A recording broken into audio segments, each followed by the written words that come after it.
बिल्कुल भाई, हम अपने देश को टूटता हुआ थोड़ी देखेंगे। वो लोग देख सकते हैं, वो तोड़ सकते हैं, वो फोड़ सकते हैं, क्योंकि उनके बाप का तो कुछ घड़ा नहीं गया।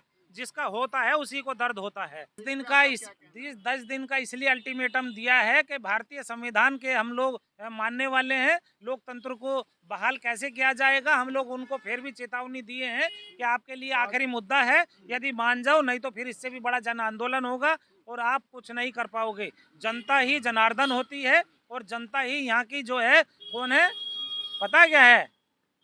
ईवीएम हटाने की लड़ाई हमारा बहुजन समाज लड़ रहा है पूरी तरह से।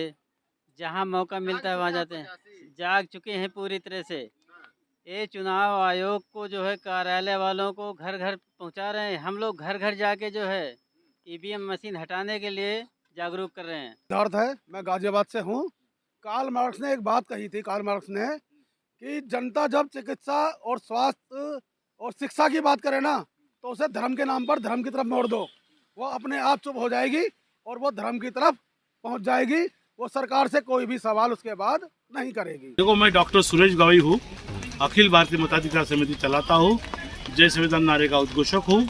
मैंने ईवीएम के लिए कई सालों से आंदोलन छेड़ा था। सबके पहले रामलीला मैदान को मैंने ईवीएम तोड़ा था। मैंने अन्ना हजारे को भगाने के लिए यहाँ पर आंदोलन किया था। उसके बाद में मैंने लोकतंत्र और संविधान बचाने के लिए बार बार मैं जंतर मंतर पे आता हूँ और आंदोलन करते रहता हूँ। आज जो हमारे पूरे संगठन ने, जो मेश्राम साहब जी ने आज यहाँ पर 1 लाख लोगों का मोर्चा चुनाव घेराव के लिए बुलाया था, उसमें हम पूरे संगठन शामिल थे।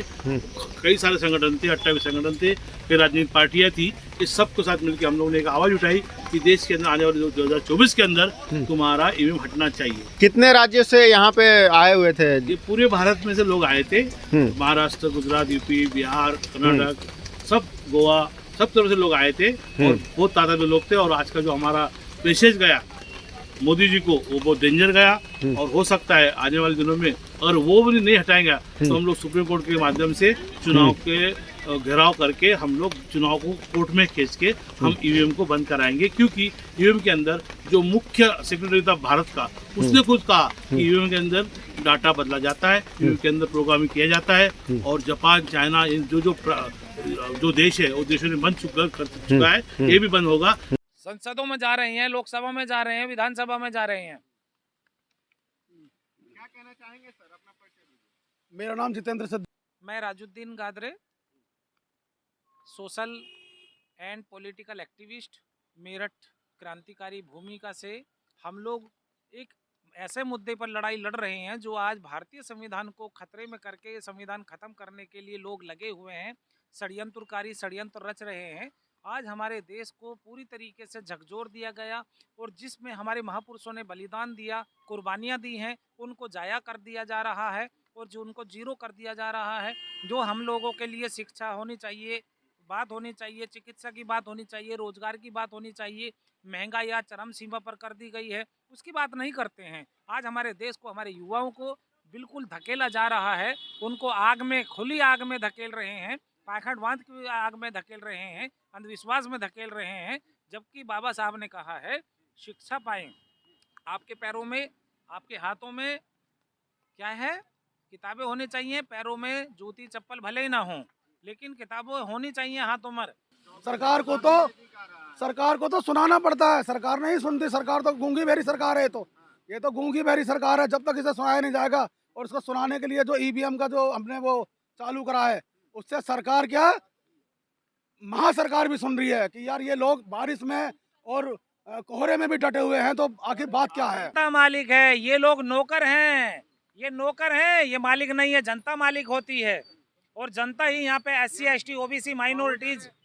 नहीं झुकी तो झुकना पड़ेगा। देश का मतदाता सबसे बड़ा होता है। सरकार आएगी जाएगी, लेकिन जो सरकार 10 साल में घपले की है, देश का नुकसान की चुकी है, लोकतंत्र को नुकसान पहुंचाया है, लोकशाही संविधान को खतरे में है, एक संविधान का पन्ना बदल रही है। तो हो सकता हर गांव के अंदर, हर शहर में, हर जिला में, हर गांव के अंदर जाके इसका हम लोग आंदोलन छेड़ेंगे और जन आंदोलन क्रांति बना के ईवीएम को हम लोग बहिष्कार करने के लिए पूरे देशवासियों को करेंगे।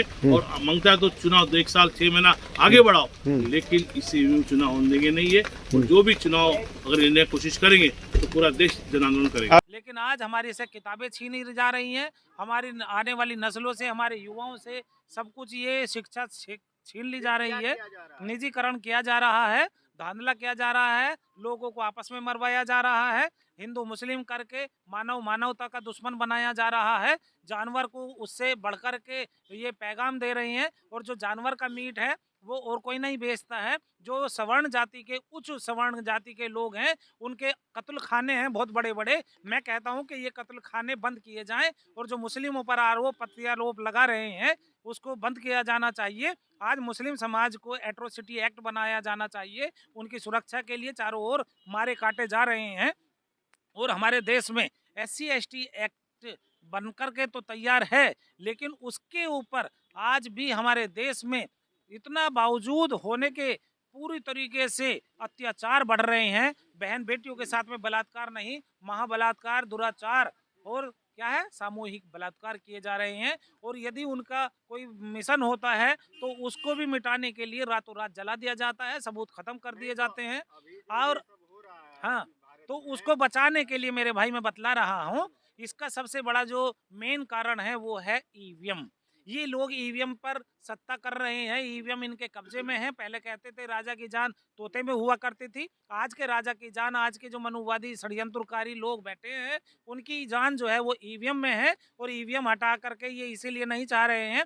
और जो चुनाव आयोग है वो भी इसका दोषी है, क्योंकि चुनाव आयोग आज जो है, जब जनता यहाँ सड़कों पर उतर गई है, इस भारी बारिश में भी आपने देखा कई लाखों का जनसैलाब था और गवर्नमेंट ने ट्रेनें लेट कर दी। हमारे जो साथी इंडिया लेवल से आ रहे थे सारी ट्रेनों में फंसे हुए हैं, और जो हमारी गाड़ियां आ रही थी चारों ओर से बहुजनों की गाड़ियां रोक दी गई कि ये प्रोटेस्ट ना कर पाए और यहाँ की पब्लिक ना दिखा जाए।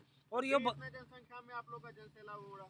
अरे भाई साहब, अभी देखा नहीं है आपने, 5-6 लाख लोग यहीं मौजूद थे आज, और चारों तरफा पूरी दिल्ली जो है रुकावट कर दी इन लोगों ने कि यहाँ तक लोग ना पहुंचे। कहीं बहुत सारे हर एक स्टेटों में लोग फंसे हुए, आज भी ट्रेनों में रुके हुए हैं, ट्रेनें को रूट डाइवर्ट कर दिए गए।